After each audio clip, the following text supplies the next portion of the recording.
પ્રકરણ 7. સર્વશક્તિમાન સર્જક, રક્ષક, વિનાશક. બધા જીવતા પ્રાણીમાં જે આત્મા છે એ હું છું.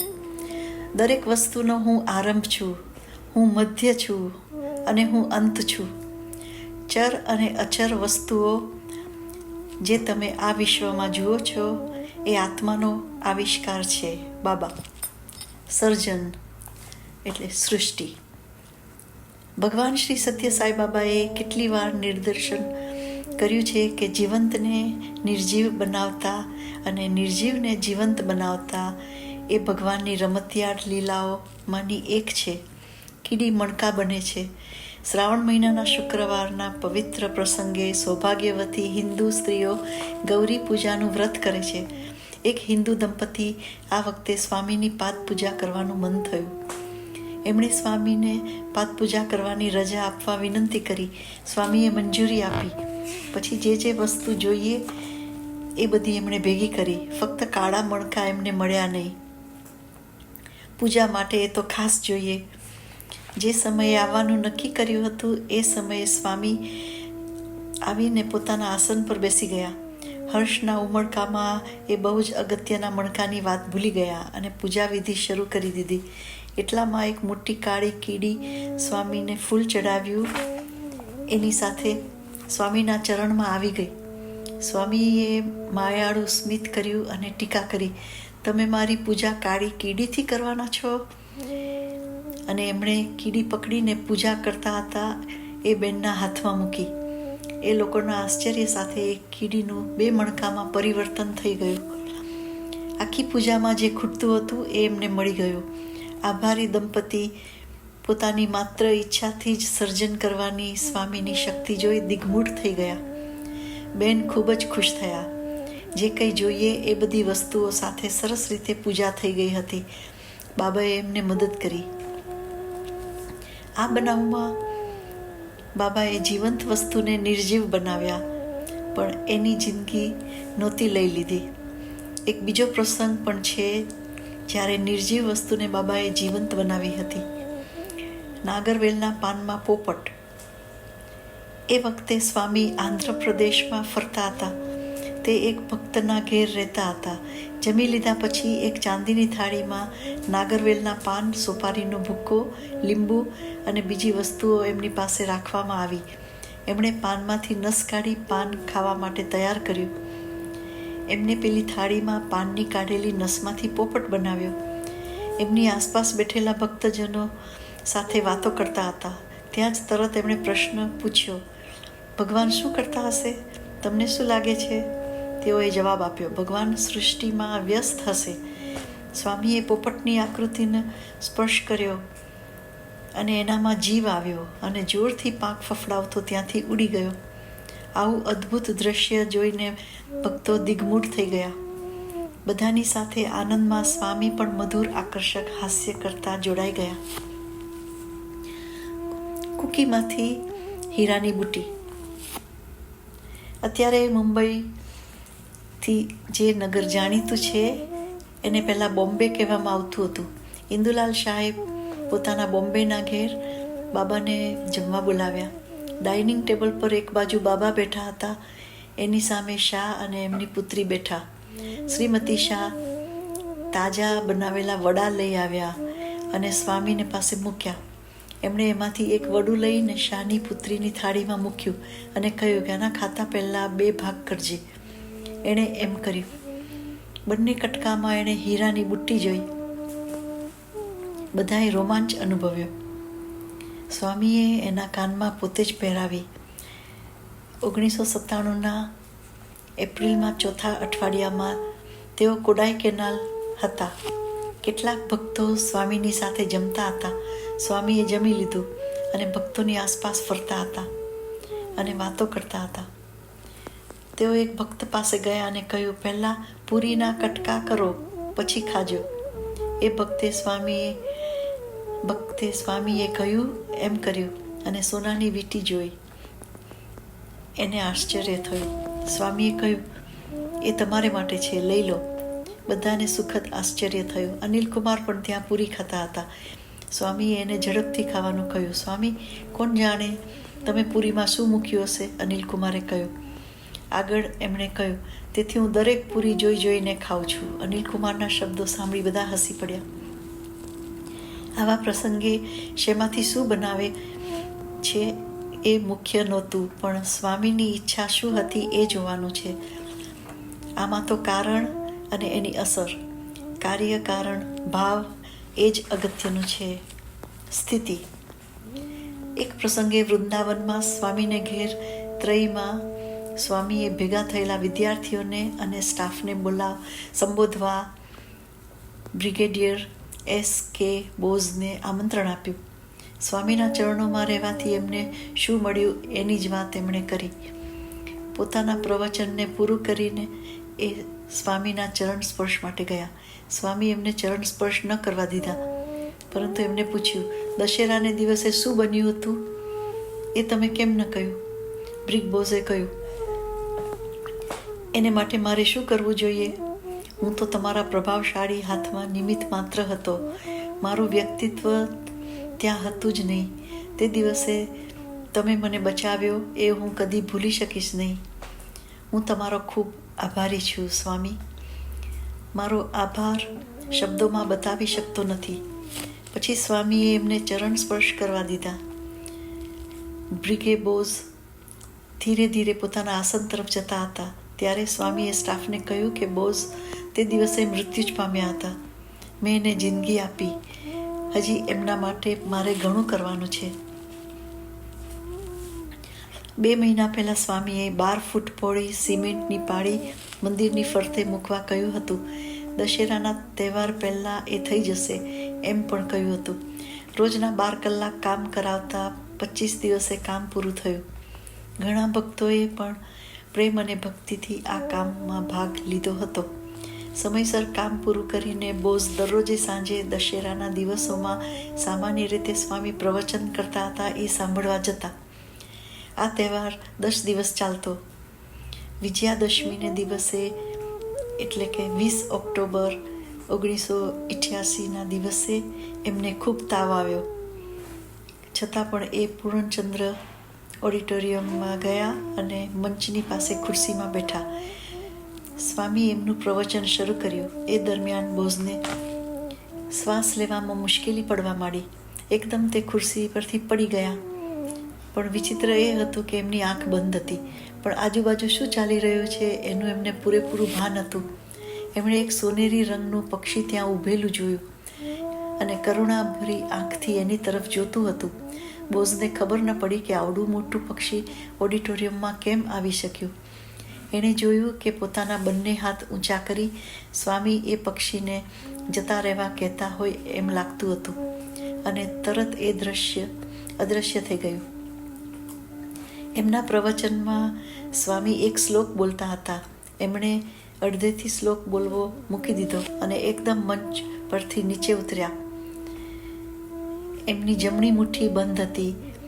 એમાં એમણે કંઈક રાખ્યું હતું.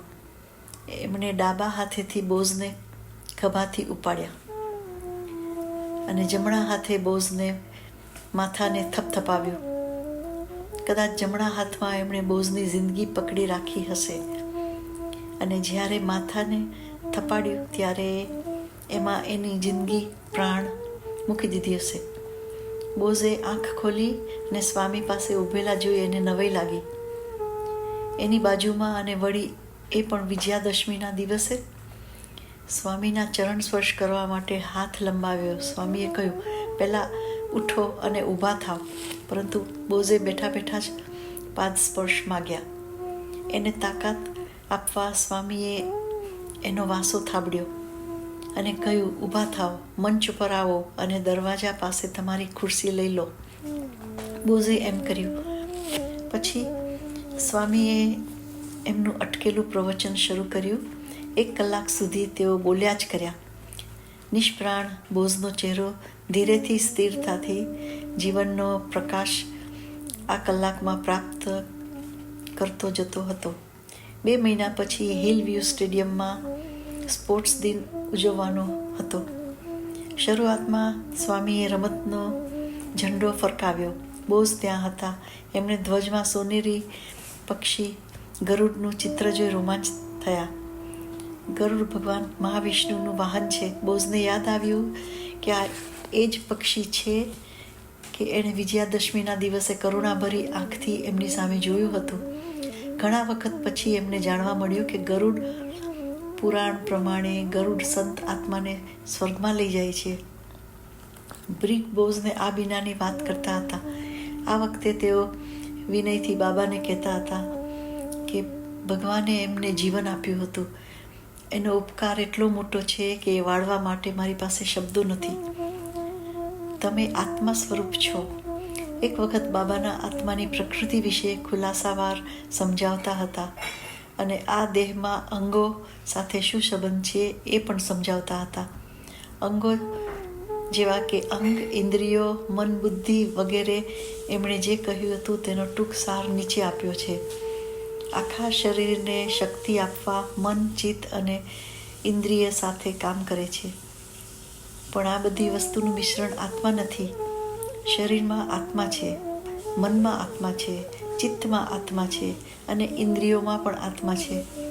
આ બધા આત્મા કહે છે એમ કરે છે. સાદા દ્રષ્ટાંતથી આ સમજાવી શકાય. એક મોટરમાં સ્ટીયરિંગ, ક્લચ, બ્રેક અને બીજા ઘણા બધા ભાગો હોય છે. એ બધા પોતાની મેળે ચાલુ થઈ જાય છે. માણસ જ્યારે મોટરમાં જતો હોય ત્યારે હોર્ન એની મેળે વાગે છે, સ્ટીયરિંગ વ્હીલ એની મેળે ફરે છે. દેખીતું જ ના છે. આ બધાને ડ્રાઈવર ચલાવે છે. એવી જ રીતે આ શરીર વાહન છે અને આત્મા ડ્રાઈવર છે. ડ્રાઈવર આંખથી જોડાવે છે, કાનને સાંભળતો કરે છે અને મુખને બોલતું કરે છે. જ્યાં સુધી ડ્રાઈવર છે ત્યાં સુધી આ બધા ચાલે છે અને આપેલું કામ કરે છે. ડ્રાઈવર શરીર, મોટર છોડી દે છે. ત્યાં જ એ જ આંખ જોઈ શકતી નથી, એ જ કાન સાંભળી શકતા નથી, એ જ હાથ કંઈ કરી શકતા નથી, એ જ મુખ બોલી શકતું નથી. બધા અંગો અને વિભાગો નકામા બને છે. પહેલાં એક શેઠ એટલે આત્મા હતા અને બધાને ચાલતા રાખતા હતા. જ્યાં સુધી આ માસ્ટર આત્મા શરીરમાં હોય ત્યાં સુધી આ શરીર શિવમ, દિવ્ય, મંગળ છે. જ્યારે આત્મા ન હોય ત્યારે શરીર સિવાય બીજું કાંઈ નથી. આપણે જો આપણી સાચી ઓળખ માટે વિચારીએ તો આપણને તરત સમજાશે કે આપણે આત્મા સ્વરૂપ છીએ અને બીજા અંગો આ શરીરના હથિયારો જ છે, કોઈ આત્મા નથી. સિમલાનો બનાવ શ્રી સત્ય સાઈ બાબાના મનુષ્યાતીત શક્તિનો આ બીજો દાખલો છે. એક વખત એમના ભક્તો સાથે શ્રી સત્ય સાઈ બાબા સિમલા ગયા. આ ગ્રુપમાં સ્વામી કરુણાનંદ પણ હતા. આ યાત્રાળુઓએ ન માની શકાય એવો બનાવ જોયો. ભક્તો પોતાના ઉતારે પહોંચ્યા ત્યારે સાંજ પડી ગઈ હતી. અંધારું થતું હતું. ત્યારે સાંજે 6:30 વાગે ગામના એક ઘરના 2 વર્ષના છોકરાનું અવસાન થયું. મા બાપ શોકમાં હતા. એમનું દુઃખ જોઈને એક મિત્રે તેમને સલાહ આપી, શ્રી સત્ય સાઈ બાબા હમણાં ગામમાં આવ્યા છે. તમારા પુત્રના શબને એમની પાસે લઈ જાઓ. એમના ચરણ પાસે શબને મૂકી અને દયા માટે પ્રાર્થના કરો.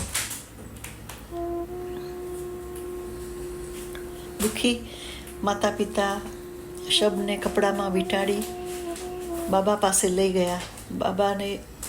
માતાએ મૃત્યુ પામેલા બાળકને શબને બાબાના ચરણ પાસે મૂક્યું અને મોટેથી રડતા રડતા કહ્યું, સ્વામી આને જીવતો કરો. પેલી બિચારી બાઈ રડતી હતી અને એ જોઈને કરુણાસાગર બાબાએ એ બાળક તરફ દૃષ્ટિ નાખી. એ છોકરો એકદમ જીવતો થઈ ગયો અને રડવા માંડ્યો. મા બાપના શોકાશ્રુ હર્ષાશ્રુમાં ફેરવાઈ ગયા. તેઓએ પોતાના પુષ્કળ આંસુથી બાબાના ચરણ કમળને ધોયા. ભક્તો પણ ખૂબ રાજી થયા અને આવા ચમત્કારિક બનાવથી એકદમ હચમચી ગયા અને ભગવાનની મોટેથી જય બોલાવા લાગ્યા. જય સાંઈરામ, જય સાંઈરામ. અતિમ લય. કર્ણમ સુબમમાં બહુ જ પવિત્ર આત્મા હતો. સ્વામી સાવ નાના હતા ત્યારે સત્યમ તરીકે જાણીતા હતા. ત્યારથી એ સ્વામીની સંભાળ રાખતા હતા.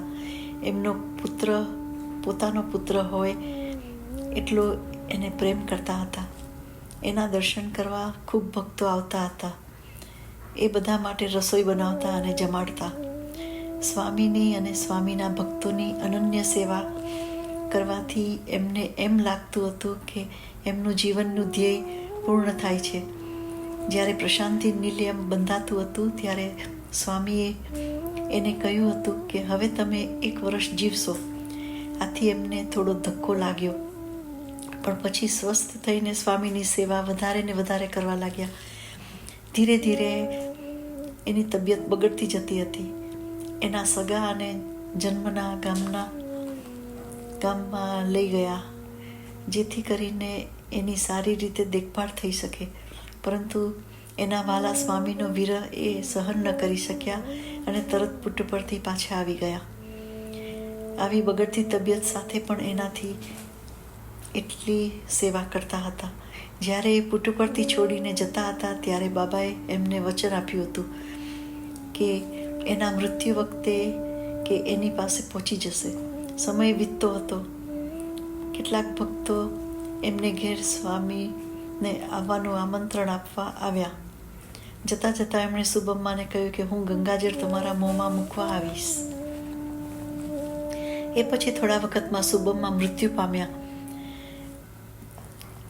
કેલાક ગામના લોકો સ્વામીનું વચન યાદ આવ્યું. તેઓ મશ્કરી કરવા લાગ્યા કે મોંમાં જળ મૂકવાનું સુબમ્માને આપેલું વચન બાબાએ પાળ્યું નહીં. એ ઘડીએ ભગવાન એમના ભક્તો સાથે તિરુપતિમાં બહુ દૂર હતા. તેઓએ ભક્તોને કહ્યું કે મારે એક અગત્યનું કામ હોવાથી પુટ્ટપરથી જવાનું છે, એટલે હું જાઉં છું. એમને કહેવામાં આવ્યું કે 4-5 કલાક પહેલાં સુબમ્માનું મૃત્યુ થયું છે. એમણે જોયું કે સુબમ્માના શરીર પર કીડીઓ ફરતી હતી. એમણે કહ્યું, સુબમ્મા મરી નથી ગયા, હજી એ જીવે છે. પરંતુ એની આજુબાજુ વાળા લોકોએ કહ્યું કે 4-5 કલાક પહેલા ગુજરી ગયા છે. સ્વામીના આવવાની રાહ જોતા હતા. સ્વામીએ પાછું કહ્યું કે સુબમ્મા હજી જીવે છે. એ એમની પાસે ગયા અને કહ્યું, જો સુબમ્મા, હું તારો સ્વામી, હું આવ્યો છું. આજુબાજુના લોકો આશ્ચર્ય વચ્ચે સુબમ્માએ આંખ ઉગાડી. આંખમાંથી આંસુ ખર્યા. જોનારાઓ બધા મૂક થઈ ગયા. સ્વામીએ મૃદુતાથી એમના આંગળા વડે હોઠનો સ્પર્શ કર્યો અને ગંગાનું ઠંડુ જળ એમના આંગળામાંથી એમના ખોલેલા હોઠની અંદર ગયું. એમણે એ જળ પીધું. એમનું મુખારવિંદ સંતોષ અને અવર્ણનીય સુખથી એકદમ તેજસ્વી થઈ ગયું. એ સ્વામીના હાથને ધીમેથી અડ્યા અને એમણે છેલ્લી વખત પોતાની આંખ બંધ કરી. સ્વામી દરેકની મૃત્યુના ક્ષણ બરોબર જાણે છે. સર્જન, રક્ષણ અને વિનાશ, લય સ્વામીના જ કાબૂમાં છે. એટલે જ પોતે ભગવાન છે. સૃષ્ટિ, સ્થિતિ, લય, સર્જન, રક્ષણ અને લય એ મારા હાથમાં છે. સ્વામી એક વખત એના ઇન્ટરવ્યૂ રૂમમાં ભક્તો સાથે ચર્ચા કરતા હતા.